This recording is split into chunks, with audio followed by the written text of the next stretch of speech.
Okay. Hey, everyone. It's time for Geocache Talk. Whether you're at work, in the car, or wherever you are, we hope you enjoy the show. Please give it a like and subscribe on iTunes, Stitcher, or Google Play, which you can get all the weekly Geocache Talk goodness.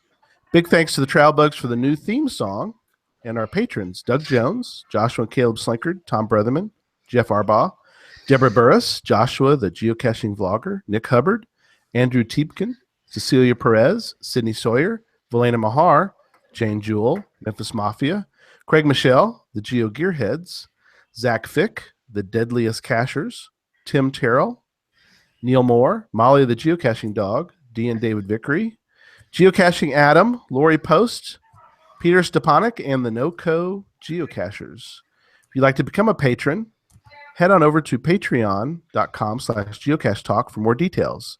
Patrons get path tags, coins, and other geocaching swag during the year, as well as invites to special events, and we're in the process of getting another event scheduled. So that will be, the announcement for that will be coming soon.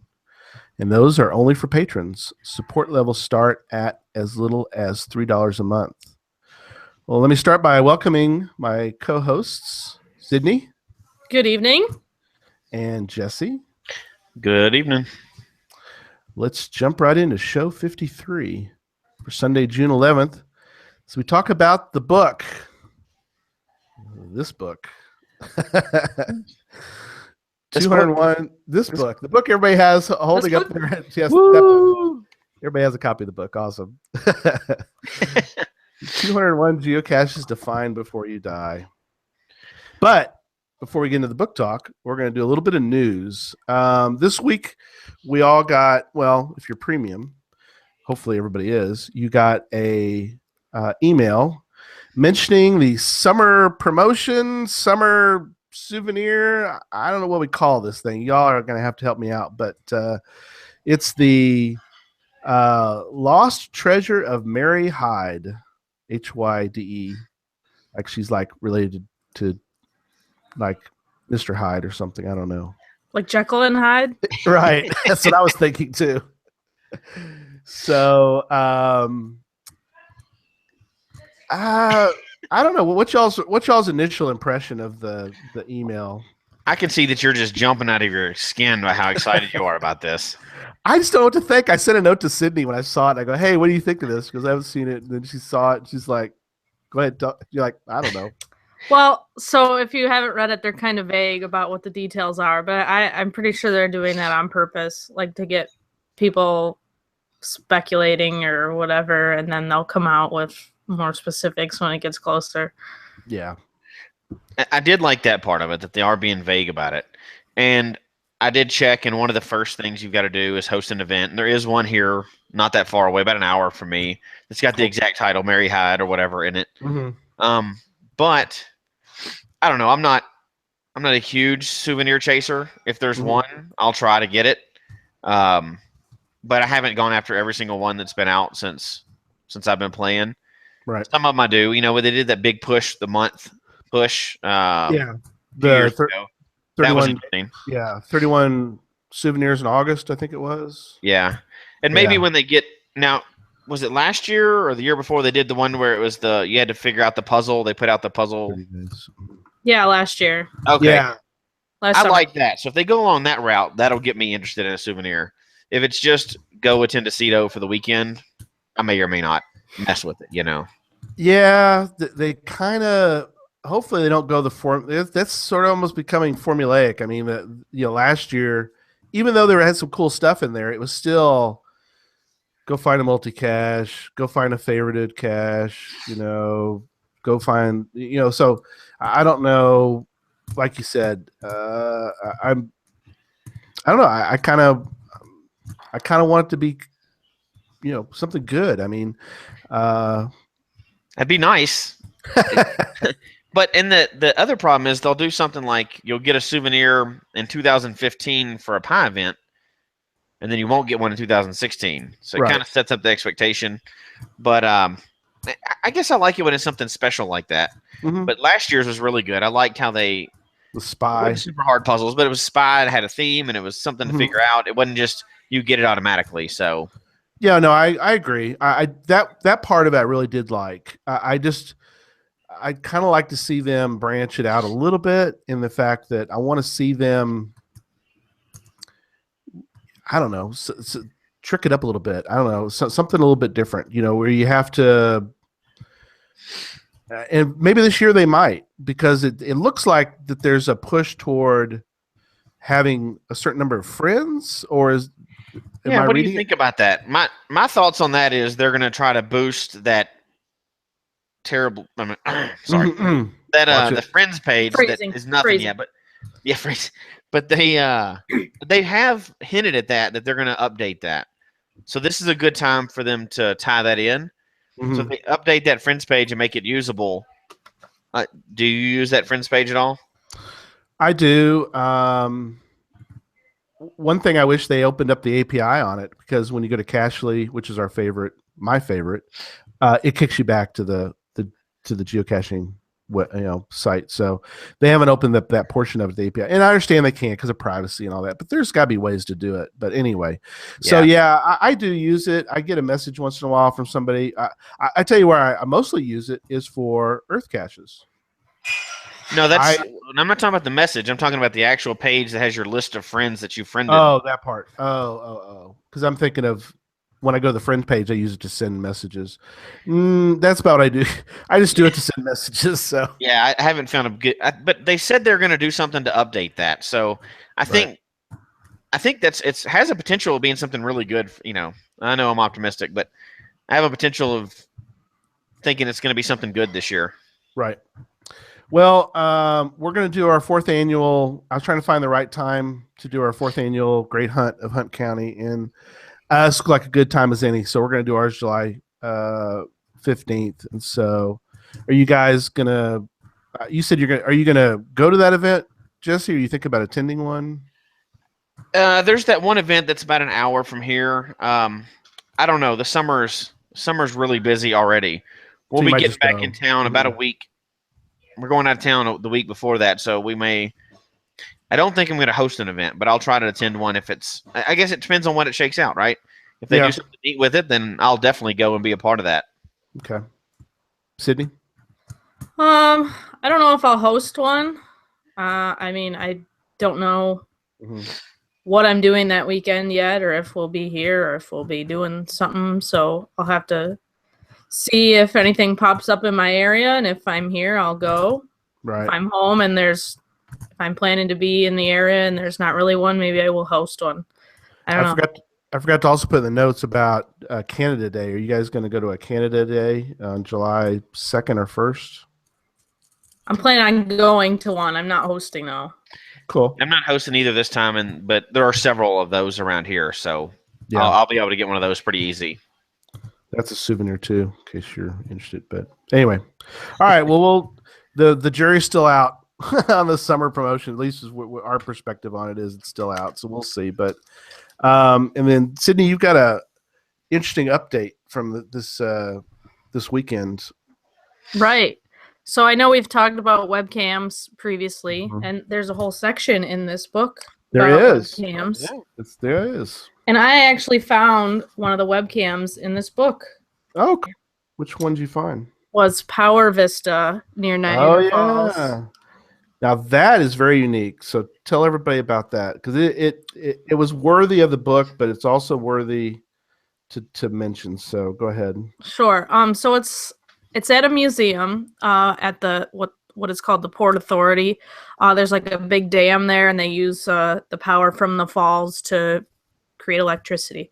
But they have a little museum, and inside it's not really a webcam, but it's like a little thing where so there's a green screen behind you, and then it takes your picture and it puts like the falls or the gorge or whatever behind you, and then that is what you use as your webcam photo. It's kind of a cool idea. I mean, it's still live. That's the thing that is Right. surprising. They still do the same thing. You can still get your photo in front of the green screen, right? Yep. Wow, that thing's been there for a long time now, too. Yeah, it has. It's pretty old. Yeah, it's number 6 on the list of the top 20 webcam caches. So but we'll get into that in a minute. So, well, awesome. Well, and they're going away because you mentioned there's 119. I forget what was. I mean, It's 119 active ones left in the United yeah, States. it seemed like the last time we were talking about this, it was like 123 or 125. I'd have to Yeah. go back in the notes So and look, but now there's still a couple that are disabled that may come back. But if Mhm. you look through the list, there's several that are currently people are just doing selfies yeah, because the webcam's down, yeah, and it won't be long before they jump on those. So yeah. That's sad. get them fast. Get out there. If you have a webcam anywhere close to you, get out there and get it. Get out and get it. Yep, that's right. All right. Well, good. Well, that was a good update. So we're gonna jump into the book now. So, since we all have our copy, and hopefully there's some people in the chat room that may have some of these too, because we've seen them all in person. Some of the things. So, writing a geocaching book. How did this one come about? Well, I'd written this one, which Cindy grabs her copy of Hide and Seek. Mine's not close enough to grab. Not close enough. That's okay. So I wrote Hide and Seek, and I really wanted, the goal of this one was to talk about how geocaching, I really believe, is really an adventure, and so that was my theme on that one. But when I started thinking about it, I started thinking, well, what about geocaching makes it an adventure other than some of the stuff I covered? And then I also noticed it's like a combo thing. So I also noticed one day, as Susan loves to roam a bookstore. And I like to roam a bookstore too. She likes to roam them a little more than me, but because she's more of a reader than I am. But I noticed that there was books. You may have all seen them. It's called 1,000 Places to Visit Before You Die. Mm-hmm. And those always fascinate me. So I always look through them, you're like, oh yeah, cool. I got to go to that place. Or I've been to a couple of them, it's like bucket list. That was a big thing. We've had movies about bucket lists, and that was, we've had a lot of discussion, I don't know, over the past probably decade. People mention, marking that off my bucket list. And so that's kind of how this came about, was talking about what is a geocacher's bucket list, other than, well, we all have bucket lists in a sense. Mm-hmm. Hopefully we all have a geocaching bucket list. And that's kind of where that came about. That's cool. I think we all can admit that we have a bucket list. They may be very different, but that's one of those hard things to put together, right?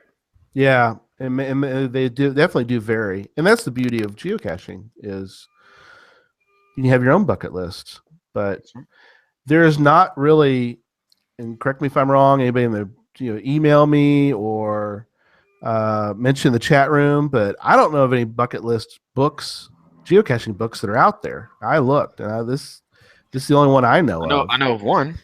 Yeah, other than this one, yeah.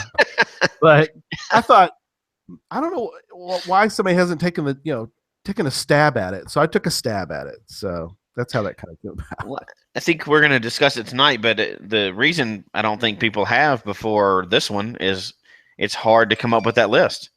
Mm-hmm. You found a way to come up with a good way to come up with a list, but it's hard to come up with a list. Like if the three of us came up with our list right now, they'd all three be different. Yeah, and we have such different interests. Right. And that's something we will get into as far as, how, is any bucket list a good list or a bad list? Not really. I mean, it's your list, but I figured I'd take a crack at coming up with one. It was good for discussion, and I figured that, well, I know one thing: all the geocaches on this list would be worth finding. I'm confident, and I know you guys, if you look, read through the book or look through it, or read about these caches in this book, I think you'd see that any of these are good to find. Is it something that you personally want to do? Well, maybe, So somebody in the chat room was just asking, I know we're going to get to it later too, but how do they get a copy of the book? Right. If you go to Amazon, you can either type in the name, which we put in the the 201 geocaches to find before you die, or if you put my name in there, Gary Slinkard, in there, you'll find both books are on there, and Amazon. They're available also on Create Space. If you go out to the Create Space, all one word website, you can find them there. We've had some discussion about international. If you are in Europe, they are available on the Amazon UK website or the Amazon, a couple of the international Amazon sites. We have this kind of talk a little bit about Australia. I think if you go to createspace.com, I was going to double check this. I forgot to check this, but it's worth checking if you're in Australia. I think you can purchase it that way cheaper than if you try to get it through Amazon. So, and I think it's actually delivered by kangaroo if you're living in Australia too. Yeah, I may be wrong on that, but I think that's right.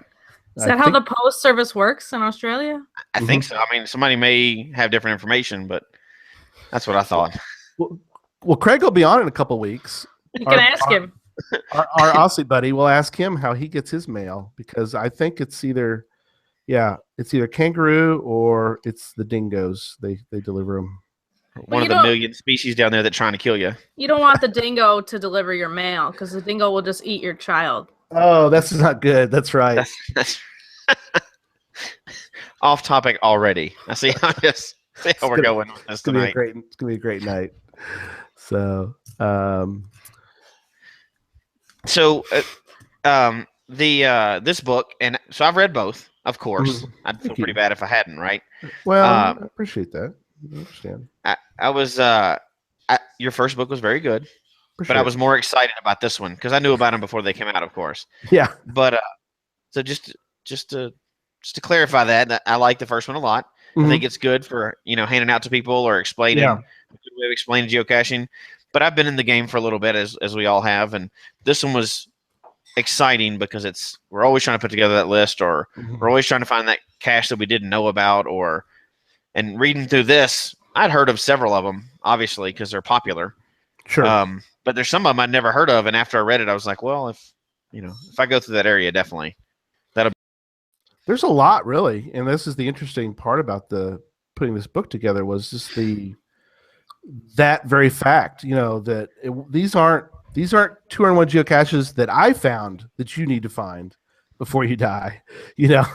It's I wanted to take out that whole bias, I guess, because we all think we find cool caches, and we might, but my list is going to be different than your list, and it's like, is there some way we can kind of take out part of that factor and come up with some sort of way to determine when a cache is popular enough that we would want to go find it as well?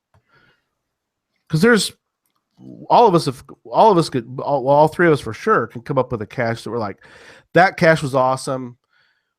Not many people have found it. I wish more people would find it. It's awesome.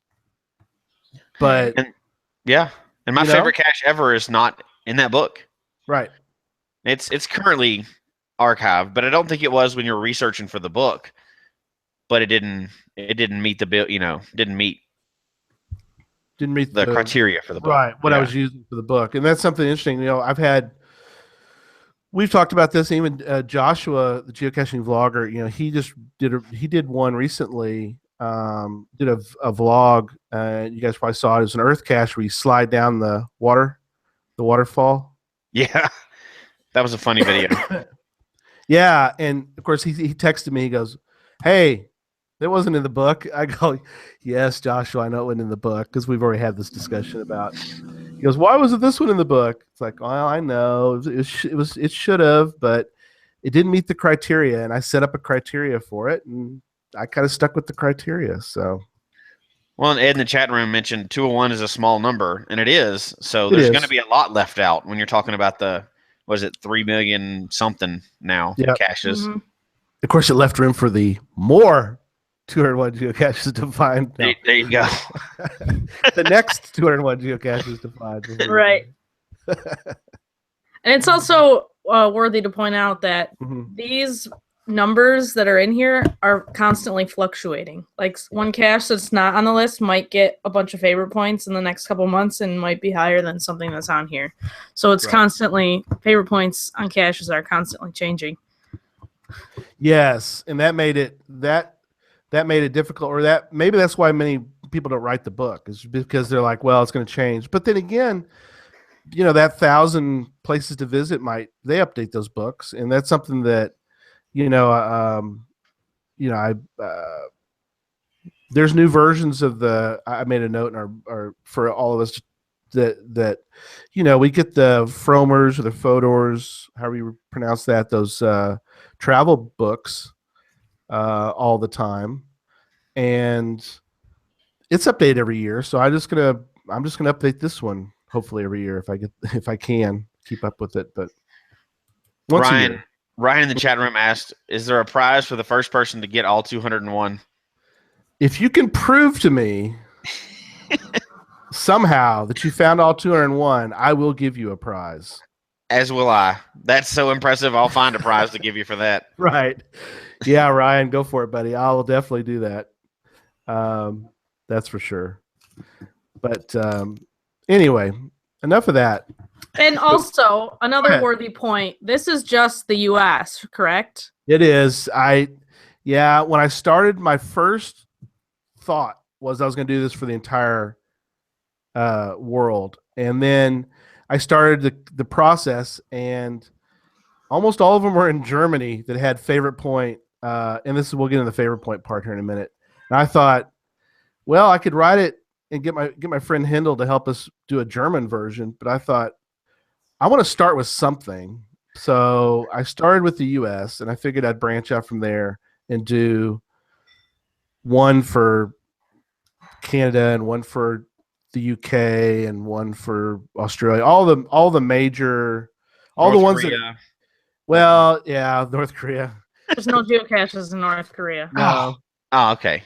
Then you've got them all. Which, by the way, there's only one in North Korea, and it's just for test purposes.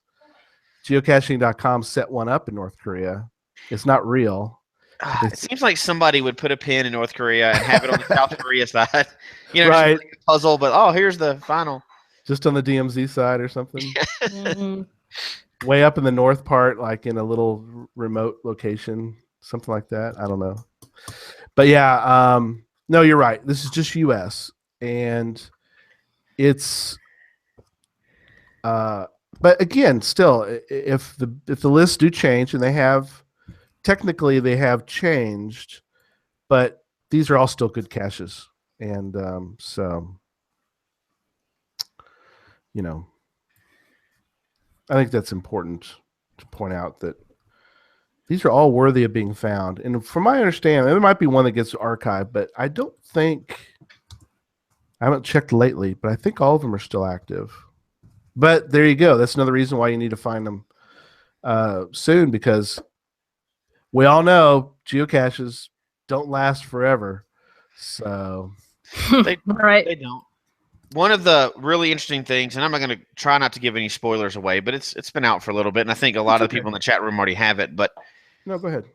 You've kind of alluded to this, and I don't want to get into the jump the gun, but there's several different lists. So you talked about a list for webcams and earth caches. And I didn't know there's 20 good earth caches to do, but anyway. Wow. There's 20 where I goes. Of course. One of the chapters. Those are all good. Because there's only 20 where I goes ever. I've built 5 times that many. Okay. So go ahead. Two of the big lists on there were the 20 most popular, and then the 20 top favorited, and those lists are completely different, right? Yes, very much so. And we as well we can get into that too. There's also the 20 oldest, because I figured that those really kind of lent themselves to a bucket list. Just for everybody to, just so we can talk about it. But there's 20 favorited, which is just strictly favorited. If it got a favorite point and it was the highest, anybody can go look at the list. I mean, it's easy to do. Even if you don't have Project GC, you can just go to geocaching.com, go to filter, filter for the US, and then click on favorite, click on favorited. You can see the top 20 right there.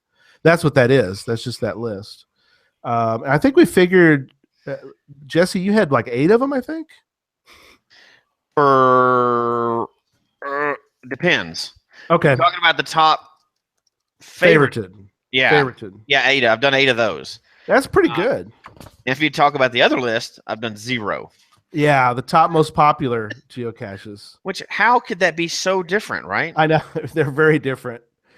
Well, and that gets into, I guess, the next part of our discussion, which is how did I come about these whole lists? And there's other, we'll talk about, there's favorited, most popular, Earth, 20 multi-caches, 20 unknown, because you can't call them puzzle caches because some of them might be puzzles, some might not be. 20 virtual, 20 webcam, 20 where I go, 20 letterbox hybrid, and then I did 20 oldest. And there was one more geocaches, which I'm not going to tell you what that one is. You have to buy the book for that. But anyway,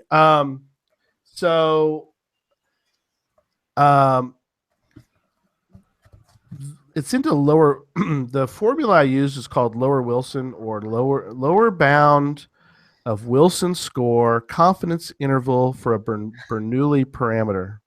How about that for a name, huh? That is a wild one. So I just call it lower Wilson because it's easier to just kind of refer to it. It's in Project GC. If you go to projects, I go to statistics, and then go over to, if you go down the list of under statistics, under cache stats, there's top favorites with a percentage, and then top favorites Wilson. And I always wondered, what the heck is that? And that's where that comes in. And you can read about it. You can Google it. There isn't a lot on it. But the idea behind the lower bound of Wilson's score, how you calculate it, it's based on, it's supposed to be the most popular caches. And it isn't as complicated as that big long name is, but essentially, everyone who doesn't give a point to something, normally you would be downgrading the item. But since favorite points only exist for those with premium memberships, what the Project GC dude did was he uses this lower bound of Wilson score, which is an algorithm that's already out there, and he added it into his website.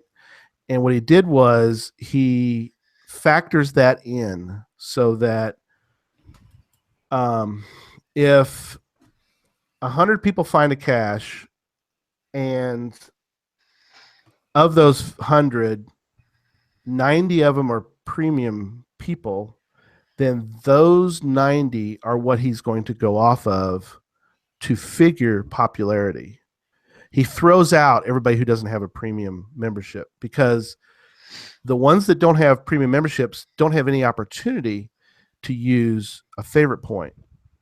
And so that's his way, it's actually used, this lower bound of this Wilson thing is actually used by a lot of website people, a lot of businesses. They're looking to know,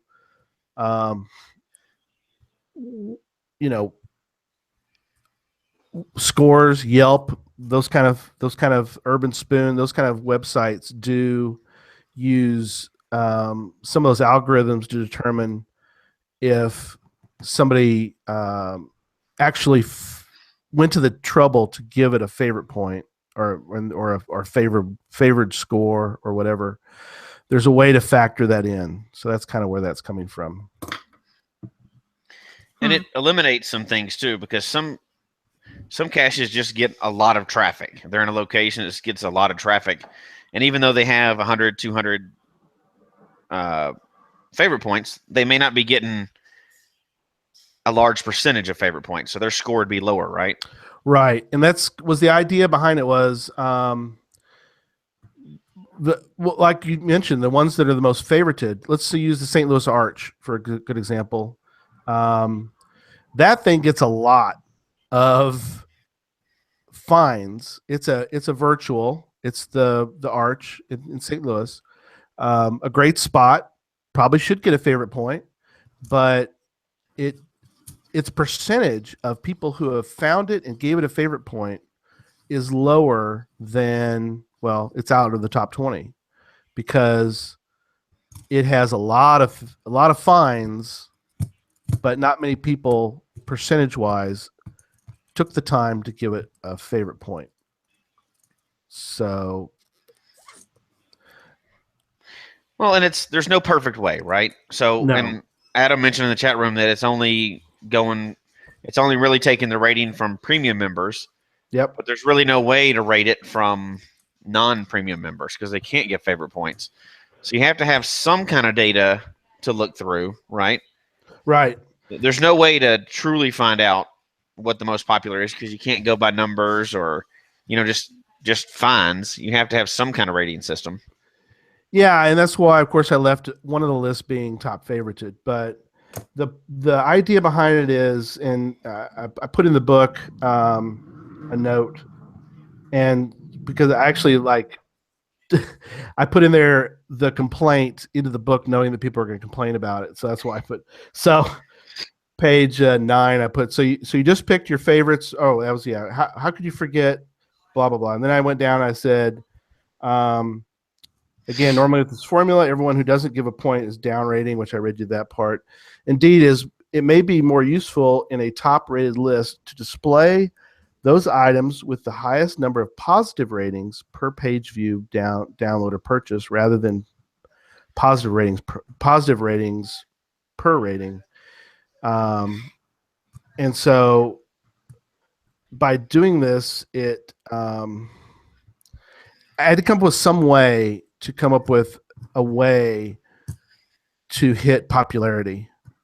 And there's no perfect way to do it.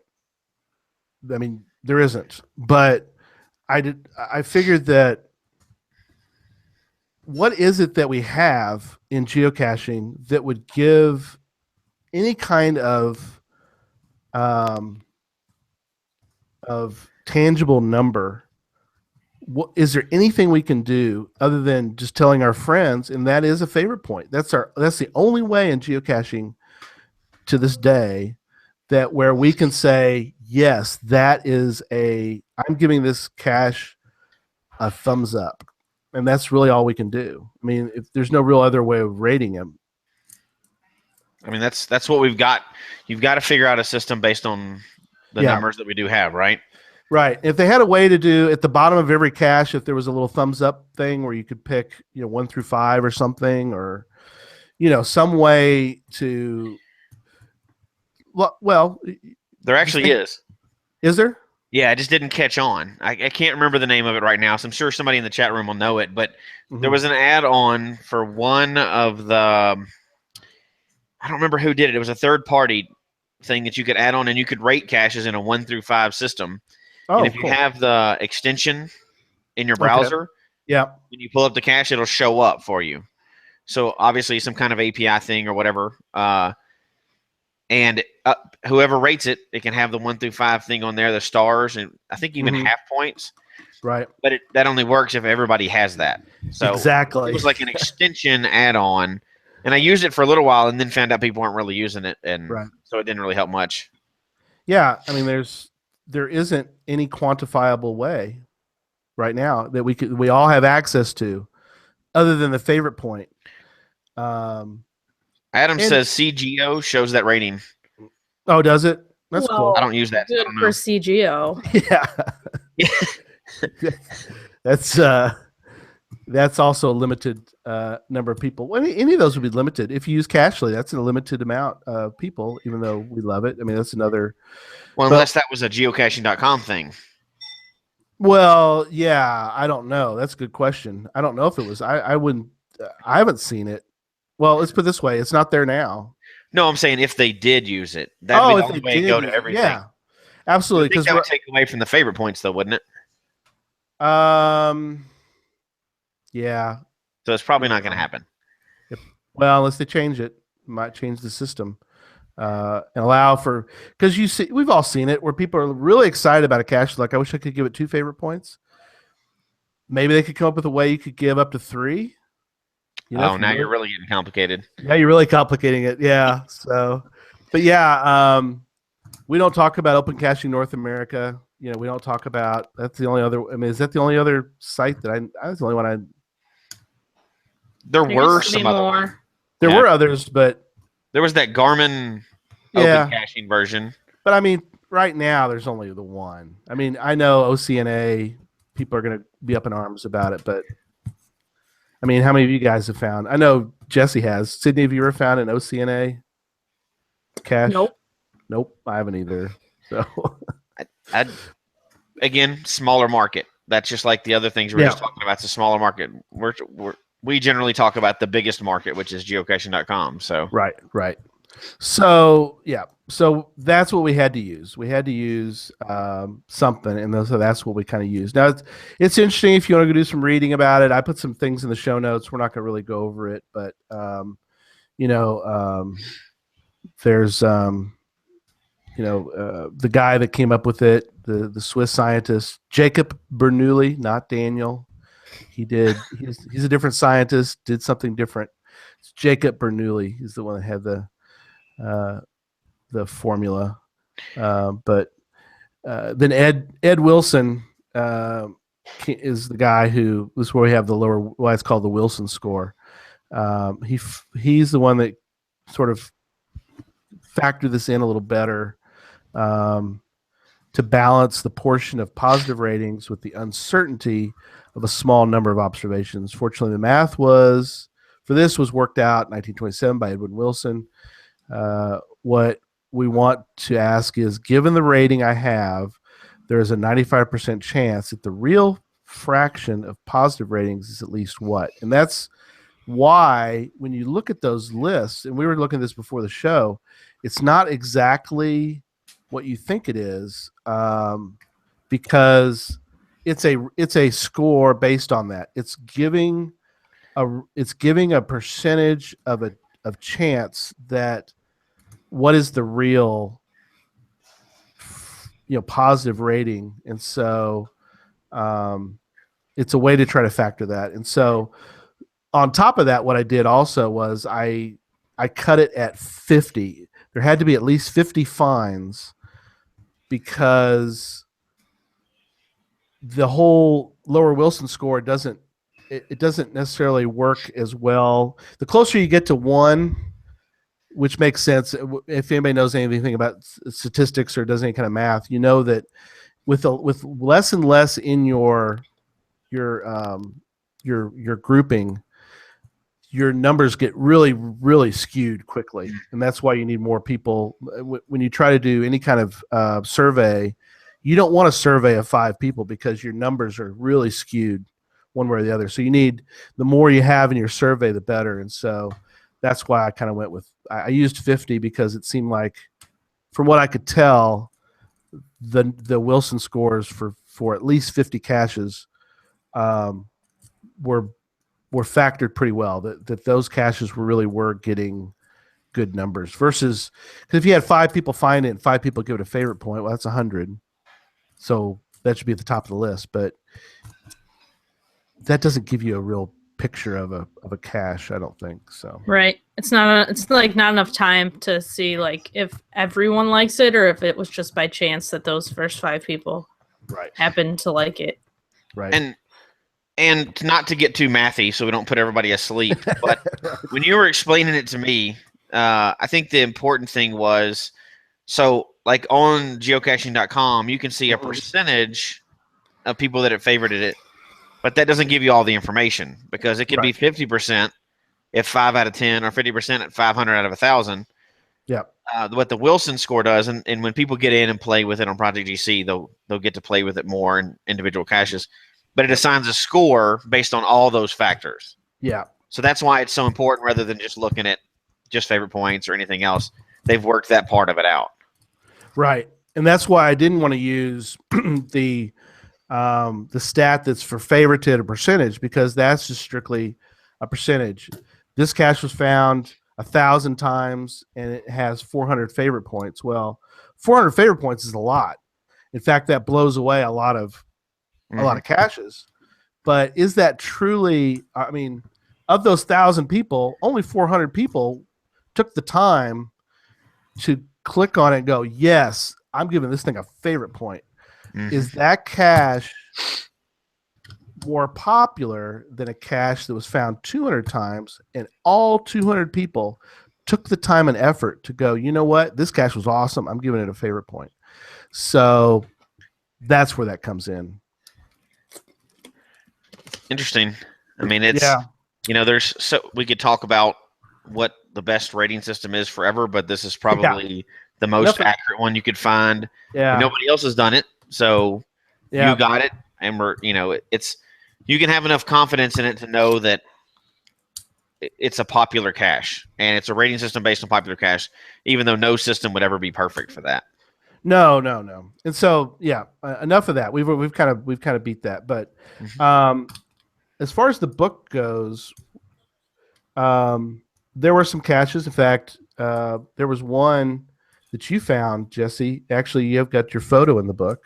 Oh, woohoo! Yeah, how about that? But it was where is that cache? It's the one in Florida. Oh yeah, just went down in January to find that. Yeah, but that's a good example. So tell everybody real quickly about. I mean, let's give the GC number, and let's take a moment because this is a good example. So that's on the virtual one. Okay, Ed Watson was a bad man. Ed Watson was a bad man. So let's give everybody. That's on the virtual list. What's the GC on that guy? Let's pull that one out. That, but I don't. And I don't want to GC F353. GC F353. Okay, let me pull that one up. Let's all pull that one up. And I think we may have talked about this one on the show before, so I won't go into big details about it. But what it does point to is that was a special one. That was a bucket list cache. It makes it on the top 3 for virtual caches. Yep. And for us and the group of us that went to do that cache, it involved a lot of planning, a long trip, boating, staying overnight, one ER trip. I mean, a bunch of stuff. And that was truly a bucket list cache, and this kind of validates it being the number 3 on that list. Right. And I guess my point to that is that it's not been found that often. I mean, it's only been found 100 times. No, and it's funny too, because so when we start talking about numbers and everything else, if you look into it and you go into the finds, not only has it not been found that often, but if you group together, because it's a lot of times people go in a group to find it. Yes. So it's even less. So a group of 5 or 6 people go one time, and then 3 months later, another group of 5 or 6. So it's a small pool of people, but everybody that goes really enjoys it. And I think that validates how popular it actually is. And that really is kind of the point of looking at the Laura Wilson, is because and like I said, I did a whole chapter on the 20 most favorited. Yes, you can go to geocaching headquarters. Yes, people give it favorite points.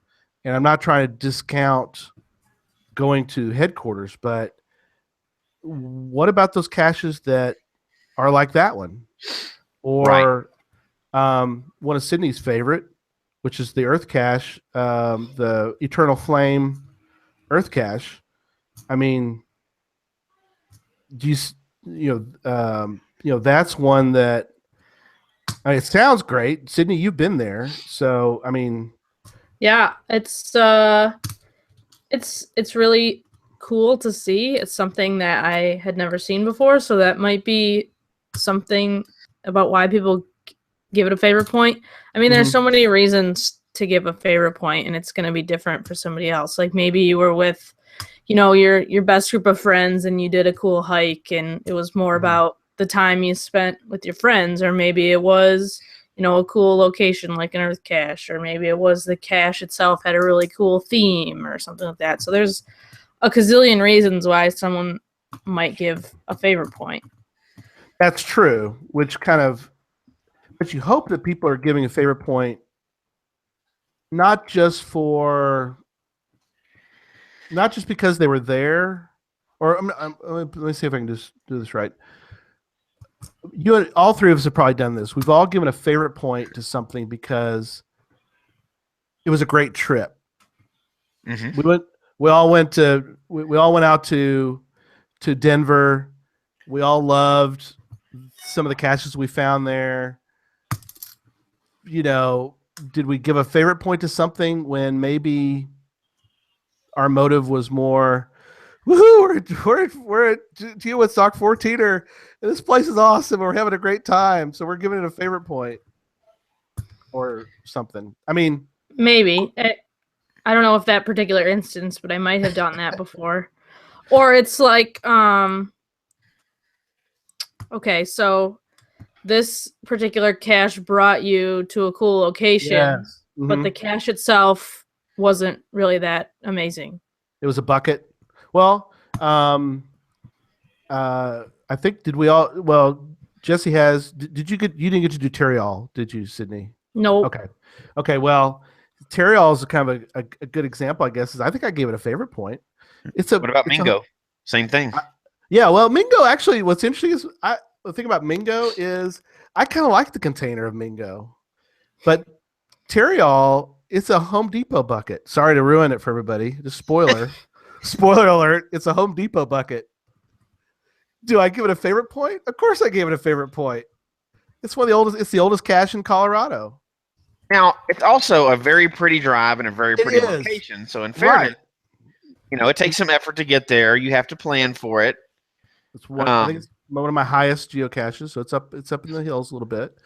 But I'm not, and that's why I'm trying to not discount the fact that those kind of caches are bucket list worthy.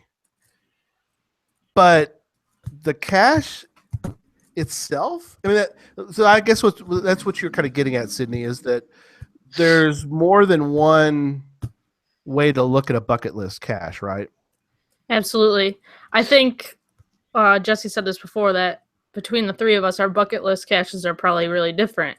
Mm-hmm. Jesse loves to find 5.5s and crazy challenging stuff. I like Earth caches because they bring me to cool locations, and Gary likes. Yep. I don't know. What do you like, Gary? What's your favorite kind of cache? I don't know. I don't really have all of them. All of them. All of them. I don't really have a favorite. I like cool containers. I'll give I like gadget caches. I always think those are great because being a cache owner, we've all done that. We're all cache owners. It takes a lot of effort to make a really good gadget cache. And so, if I was in West Virginia and you were there, Sydney, you probably, did you get, I'd go crazy. I'd give away every favorite point I ever had. I'd go dig them I'd go rip them out of Jesse's archived cache list and shove them on West Virginia Tim's caches because I think that's a cool thing to do. It's funny that you brought that up. Funny you brought it up because we're going to talk about that. Yeah. So the different way people use favorite points, but one is, and at the beginning, the first few FTFs that I got, when I was first starting, I put a favorite point on those because I was so happy and I want to remember them. Right. Those caches were just pill bottles or something. I don't remember now even what they were, but doesn't even and you see that a lot. You'll see the first person will give a favorite point to a cache because they were first to find it, and then nobody else will. Right. The cache didn't become less fun after that first person. It was just the race. It was part of it. But no, so you joked about the archived caches. I put the caches out at Geowoodstock, and they were, simple, very simple gadget cache type things. They were good though. They were the favorite points shot way up. Because there were tons of people found them, right? They were fun. They were fun. That's right. Yep. At a big event, thousands of people there, whatever, however many people showed up. Right. But they also got destroyed. So yeah. instead of replacing them because there's a lot of traffic to be to that location, we ended up archiving those caches. Well, it was funny because the favorite points started dropping. Yeah. So, as they got archived, people were like, "Well, I'm just going to take that favorite point back." Rip that. So now That's right. So I know one of them went from, I don't know, 130 or 140 favorite points down to 110, which is interesting. And now that they're archived, nobody put a favorite point on them after that, but they did before they got archived. So that kind of begs the question, do favorite points need to stay on a cache after they're archived? And how would that affect? It wouldn't affect a Wilson score. Does a Wilson score still apply after it's archived? Well, it does, but of course, for the book, I excluded every archive cache. Right, so that's good. Yeah, in fact, I kind of I actually did some investigating because I had some caches that were disabled, and I wasn't quite sure if I wanted to put them in the book or not because I wasn't quite sure whether they were going to have a life to them afterward. Right. In fact, one of them is one that Sydney found. Space Coast Geocaching had this enormous ammo can out front. You found that with Sydney, and did you give it a favorite point? Do you remember? I think so. Yeah, it's hard to remember that, but it was going to be in the book. But when I got closer to publication, it was when I found out that Dale and that they weren't going to keep. They were going to give that gigantic ammo can to somebody to put out somewhere else. So I took it out of the book because it's no longer a bucket list item. People can't go find that cache anymore. So I guess my answer to my initial answer, I guess, to what you're saying, Jesse, is maybe we should pull all of our favorite points off of them. Yeah, I mean that's really a discussion for a different day, but it points to. I mean, we could talk about that and there's people in the chat room definitely have different opinions on that one, so that could be a good topic in the future. But it points to how different people use them. People have mentioned that they give them to all the puzzles they do, or they give them to all the where I goes. Some people even favorite Earth caches. I mean, it's crazy what people because they understand the effort that goes into if you published any of those type of caches, you know how much effort goes into something like that. And sometimes people will use the favorite point as kind of, thank you for putting out something that takes more effort. So it is different. They're not every favorite point cache is a bucket list cache, but it is the best system we have. Yeah. But it's also interesting if everybody go look at your stats and look at your under favorites. It tells you how many favorite points you have remaining. It tells you the logs until your next favorite point. It tells you the total favorite points you have, the total. And so you guys have found more caches than I have, actually. So I don't have I've only got 13 right now, which is probably a lot, but I have 111 that I could give out, and I've given out all of them except for 13 of them. So I'm going to look and see, but I know mine is not good. You probably haven't given out as many. Well, I've given out a good number. I'm trying to see on the new profile where it actually is. Huh. Go ahead, Sydney. Well, I was just looking at that as well. So an interesting point on my list of favorites, I have 8 caches still on my favorites list that have been archived. Okay. That's interesting. But I have before gone into this list and removed favorite points from archive caches because I didn't have any more to give. And I found a really awesome cache and I wanted to give it a favorite point. So I went back in and took one from another one and gave it to a new one. So that's also something, like if you don't have any favorite points and you really want to give this cache a favorite point, but you just can't because you don't have any left. Well, I guess you could run out and find 10 more caches and then get 10 more not good caches. Yeah. Caches that aren't good. You're going to get the favorite point for that one. Yeah, don't find any good ones because then you're stuck again. But so I have 216 favorite points left to give. Oh, Jesse. But he's a hoarder.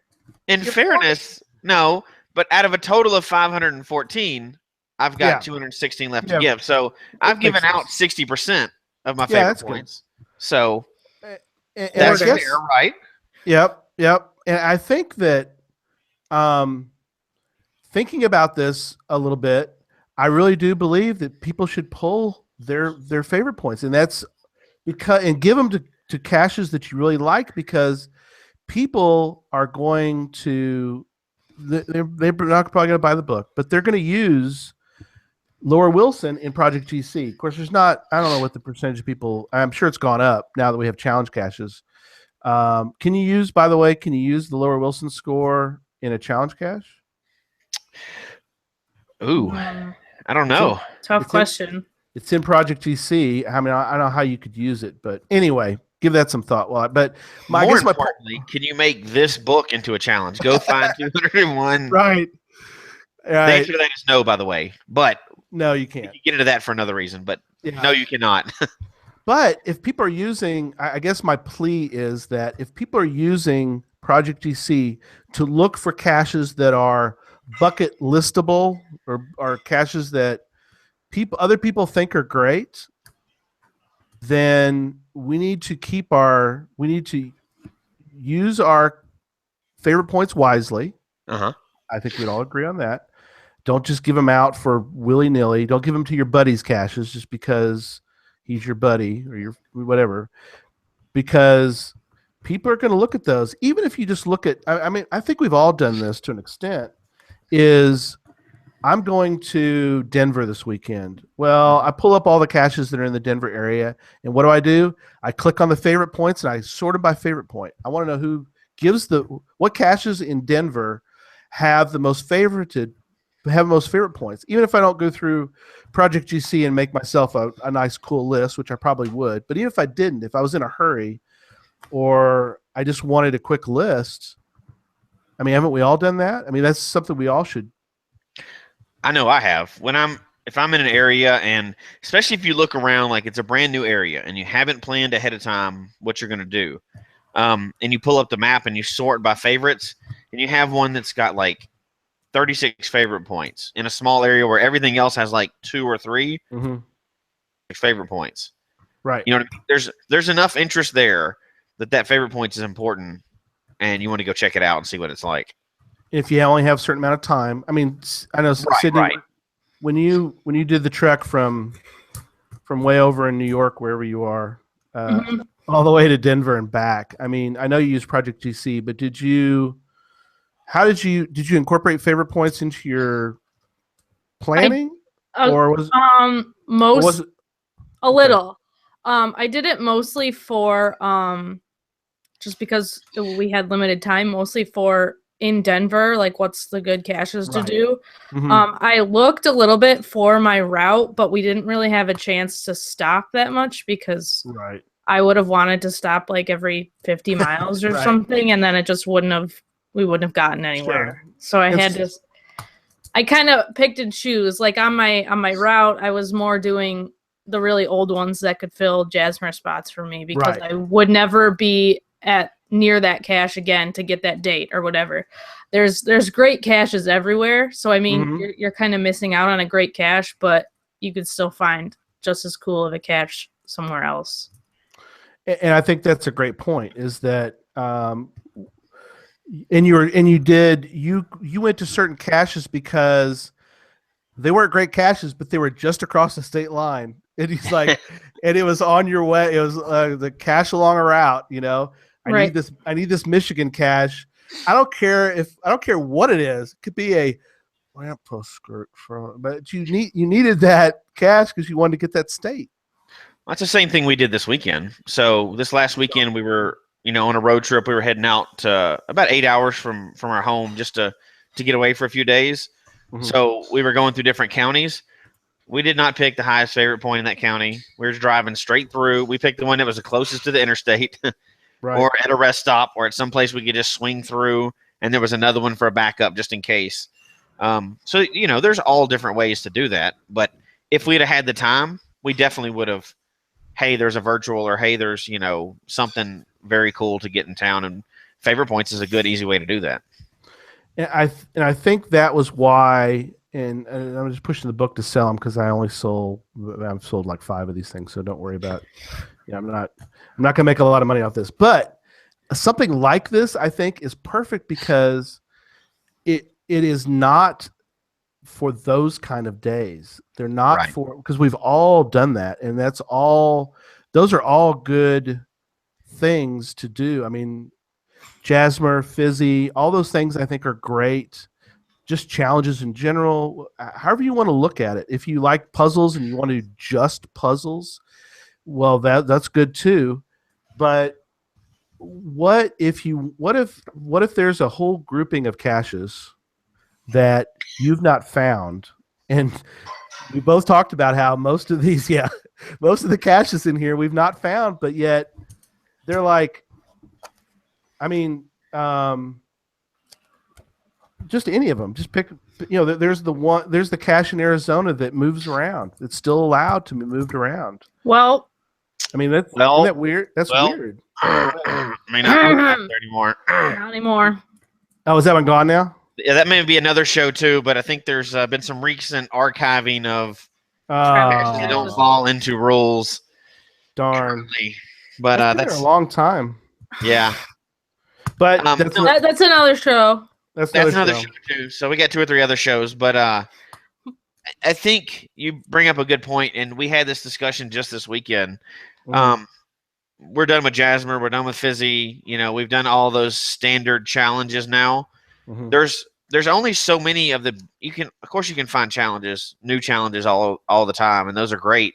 But the big challenges that everybody does, at some point you're going to run out of them. I mean, you can do them like Zach, and he's doing 2, 3, 4 loops of Fizzy. You can do them a bunch of times, but at some point you want a big list that's not going to be knocked off done that quick, and something like a big bucket list, and finding some way to put together a big bucket list can keep you going for a long time. I couldn't imagine how long it would take to get all of these caches. Oh, I know, because I mean they're all over. There's a state index in the back of it, by the way, in case people are wondering. And not every state makes the list, obviously, but some states have a lot. I mean, so you could kick out a lot of cool cat. And again, I think that there isn't. I'm confident there isn't a single one on this list that isn't a cool cache to go find. I mean, read about the where I goes are pretty amazing. The Earth caches are, of course, the Earth caches. The Earth caches are incredible. I mean, even the webcams. I mean, what we talked about, there's not many webcams left, but finding cool webcams. I mean, most of them. I mean, they're a diminishing resource. You can't say anything bad about them. You have to get them. You can't say anything bad about them. But wouldn't it be cool to do one with giraffes around you? There's the giraffe cam or the Power Vista. It might be fun to do that one. That would be a fun one to do. Anyway, enough. I guess we've exhausted this whole thing for right now. But anyway.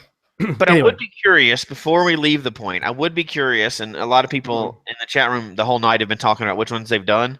Yeah, I would be curious to know how many people have actually done. That would be cool. How many people that once they listen to this show or they watched it or whatever else. Or the whole book. Yeah. Or just whichever list that they particularly like, or Mm-hmm. 2 of the how lists many they've actually done. Yeah, 2 of the lists that are in the book that you can go find on your own. You don't have to buy the book. Is the 20 oldest, or the 20 most favorited. And I think that would be interesting to hear from somebody. Has anybody who listens to the show, who's listening right now, done all 20? That would be fascinating. The 20 oldest, or the 20, or all 20? Right, the 20 oldest, any of the 20, but the 20 oldest would be fascinating because you can go find that. Right, like I said, you can go. That's an easy list to find. The 20 most favorited. One thing I did do, in case people are wondering, I took all the HQ Geo Tour because those things are like outrageously favorited. They're sort of skewed, kind of weird. I put them in one. I made them all 1 in the book because it would have canceled out a lot of cool other favorited caches, and I didn't want to do that. So I had to I tweaked the list a little bit. So, but yeah, I agree with you, Jesse. It'd be interesting to see. So I'll put that call out now. Anybody that listens to the show, email us in at geocachetalk@gmail.com. There we go. Perfect. See, we're getting better every time we do that. And tell us how many of them you've done, or if you're planning to do them, or let's see who has that's listening. Let's see who has the most. Yep. I'd be very curious to see that and very impressed. I have 0 of the top 20 most popular ones. I've done 0, and I've traveled a good bit, so I'll be curious to see who's actually done. You probably have quite a few of the 20 oldest. Well, some. I mean, I've maybe got some of the 20 oldest, yeah. Terry All's 15 on the list. Missouri's first. Watts Mill. Did you get? Yeah, I got that one. I got that one when we were at Moga. The Spot. Sydney has the Spot. That's in New York. Mm-hmm. You've done Ari Carey, or some people refer to it as Arickery. That's number 5 on the list. Smart That's people do. It's true. Right. Smart people. Yeah. Gorilla Stash is a cool one. That's in Arkansas. That's one of the oldest. I didn't even know I need that for Double Jasmer. I got to really? Yeah. So I've got to get that one for sure. That's cool. There's a handful in Arkansas. Gorilla Stash is one of them. So And anyway, so I've got to brag on Peter in the chat room. yes, He's found, I forget the numbers now. I'm trying to scroll back to see it, but over 10,000 caches, some, oh wow, that's crazy awesome. amount like that. And I think he said he only has 7 or 17 favorite points left to give out. Wow, that's cool. Somebody that's using favorite points. Right. But it begs the question, is he finding good caches? Let's hope. Of course he is. He wouldn't misuse favorite points. What are you trying to say? I don't know. I'm asking. That's the whole, am I giving out too few? Maybe there's caches I found that have been cool, but do I mistakenly not give it he just piped it's 7. He's only got 7 left. And he's found 10,000 caches. He's abusing it. Peter, you need to go back and pull all those favorite points. All the disabled ones, yeah. Every time you did a skirt lift and you stuck a favorite point on that thing just because you had a good day that day, that doesn't count. Oh, that's funny. We're going to have a show about that. Favorite points, how to use them, how we use them, and when should you pull them back or not. How not to use them. Yeah, how not to use them. But then again, there's no, have you ever seen a template? Is there a legend or any kind of, is there anything on geocaching.com that says what you should do with a favorite point? Well, that's going to be your next book, right? I guess. You have a different plan for another book. I don't know. I have such fun with the 201 geocaches. I've got to try to do one for Australia and Canada and UK. I think because they're so much fun. They're fun to. I'm a big stat guy. I love stats, and so that's probably why the book really appealed. And I tell you, there was fascinating doing the book. It was fascinating to see the number of caches that are really, really good out there that I have never found or have heard of anybody who's ever found one before. I mean, there's some amazing. Well, the one that Sydney did this weekend, I'd never heard of that one before, and that whole idea that you can take a webcam with a green background and get a little, kind of a fun little photo deal. I mean. Have y'all ever heard of, well, you can say we've already talked about it. There's a lot of these we haven't heard of, but I mean, when you read about them, you're like, that sounds really cool. I mean, the Grotto in Memphis, I mean, I never heard of it before. I know you knew about it. I knew about it, but I didn't get it, and that's where I lived for a long time. I've got to go back and get it before something happens to it. But I mean, the Grotto, constructed of rock, quartz crystal, semi-precious stones. In 1938, construction began. It goes on. I talked a little bit about it, but you can go look it up online too. But and go look at the photos. I mean, that's a cool. I mean, that is amazing. Well, and with over 3 million caches out there now, you've got to find some way to narrow it down to build your bucket list. Right. It can't. It's not just the ones that people get to most. You really want those good experiences, and this is a pretty good way to start narrowing your list down. You're going to add others to it. Everybody's going to have a different list, but this book has some pretty amazing caches in it, and the lower bound Wilson it's a good way of identifying them. Mm-hmm. Yep. Okay, wrap it up. Anybody, anything else you want to say? I'm gonna tell about this week's winner. Go get the book. If not, go get the book. Go buy the book. Amazon.com, geocachetalk.com. Yeah. Tons of ways to get it. Call the What was it? kangaroos, whatever, however you need to get it. There's a way to get it. Just give them a buzz, yeah. Yeah, there you go. Yeah. All proceeds go back into the show. I don't keep the proceeds. I put what little we make off of them. I put them back into the show, but I do. He's rich. Don't listen to him. He's rich. Right. Yeah, I'm unemployed right now, so this resource is dwindling quickly. So, so go buy the book. Go buy the book. It'll help me out. Yeah, go buy 1,000 a day. But I could no. Okay. Last week we did during our 1-year anniversary with good old Daryl W4. We asked a question, and that question was, how many show ones had Daryl been on? And fascinatingly enough, the answer was 5 hours and 4 of his own, but still pretty cool. So we give away the swag cards during the show, but we wanted to give opportunity for people that just listen to the audio, because we have a lot of audio listeners, and so we had a good amount of people who emailed in. A little disappointing. I kind of hope that people that listen to the show would email in answers to questions periodically, or just email us. We just love to. We don't get a lot of email, so send us an email to geocachetalk@gmail.com and tell us your favorite cache. Maybe we'll make a different list. I don't know, but anyway. So the winner of the coin. Let me show you the coin because it's so cool.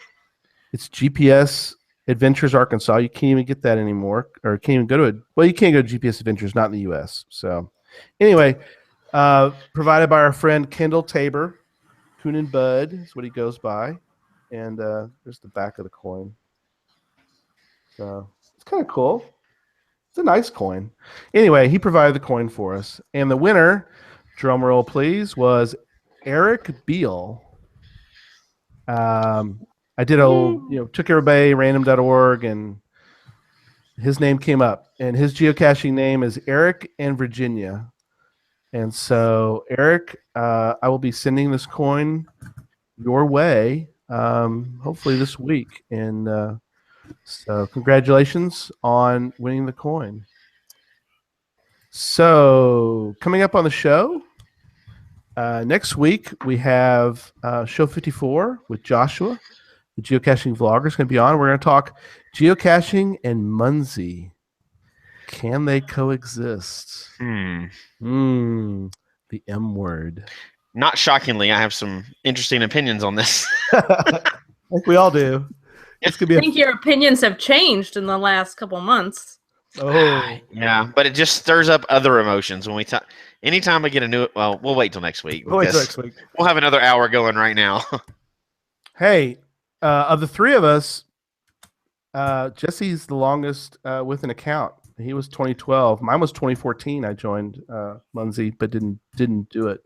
Anyway, the week after that is Craig Michelle, aka C. Michelle, is going to be on. He's going to give us some updates from Australia. Talk about Mega he went to recently that was fascinating. Hopefully you guys have gone and looked at some of his vlogs. But Craig's going to be on the show. It'll be Monday morning for him, be Sunday night for us. So he'll tell us how Monday looks in the future that day. And then the week after, we have on Geocaching Katie. And we're going to talk about school, vlogging, and geocaching. Pardon me. And so that'll be fascinating to hear how she juggles it.